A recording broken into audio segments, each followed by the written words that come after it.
नमस्कार, आप देख रहे हैं SPN9 न्यूज और मैं हूं आपके साथ मनीष कुमार सैनी।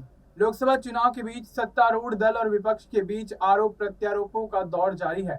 इस बीच कांग्रेस नेता प्रियंका गांधी ने कहा कि पीएम मोदी ऐसे शहंशाह हैं जो खुद महल में रहते हैं, लेकिन जनता के दुख से उन्हें कोई लेना देना नहीं है। गुजरात के बनासकांठा में एक जनसभा को संबोधित करते हुए प्रियंका ने कहा, पीएम मोदी मेरे भाई को शहजादा कहते हैं, लेकिन इस शहजादे ने कन्याकुमारी से लेकर कश्मीर तक के लोगों की समस्या सुनने के लिए 4000 किलोमीटर की पैदल यात्रा की। इस दौरान वह किसानों और मजदूरों से मिले और उनकी समस्याओं के समाधान पर बातचीत भी की।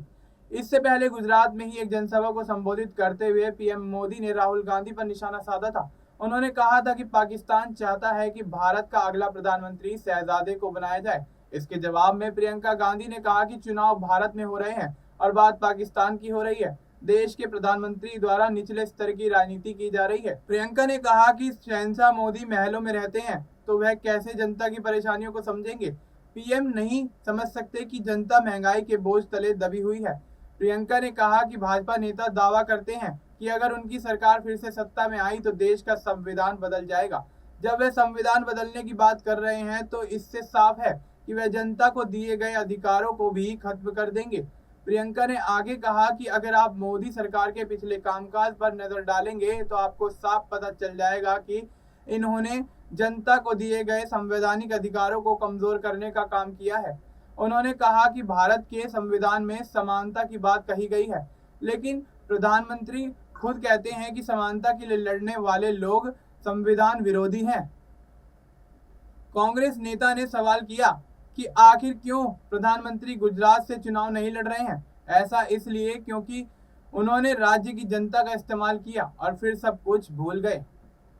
प्रियंका ने कहा कि आज देश में बेरोजगारी की दर बीते 45 सालों में से सबसे ज्यादा ऊंचाई पर पहुंच चुकी है। उन्होंने आरोप लगाया कि पीएम मोदी द्वारा सरकारी संपत्तियों को अरबपतियों को बेचा जा रहा है।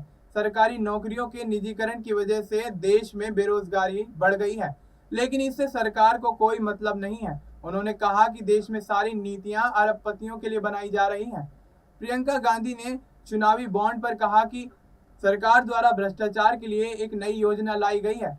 कभी देश में चोरी छिपे भ्रष्टाचार किया जाता था, लेकिन अब चुनावी बॉन्ड योजना के माध्यम से खुलेआम भ्रष्टाचार किया जा रहा है। इसके बाद भी भाजपा नेता कह रहे हैं कि वो सिर्फ ईमानदार हैं और बाकी सब भ्रष्ट हैं। बनासकांठा में तीसरे चरण के तहत मतदान होना है। इस सीट से भाजपा ने रेखा चौधरी को प्रत्याशी घोषित किया है, जबकि गनीबेन ठाकुर कांग्रेस उम्मीदवार हैं। अब देखना यह होगा कि यहां से कांग्रेस बाजी मारती है या बीजेपी।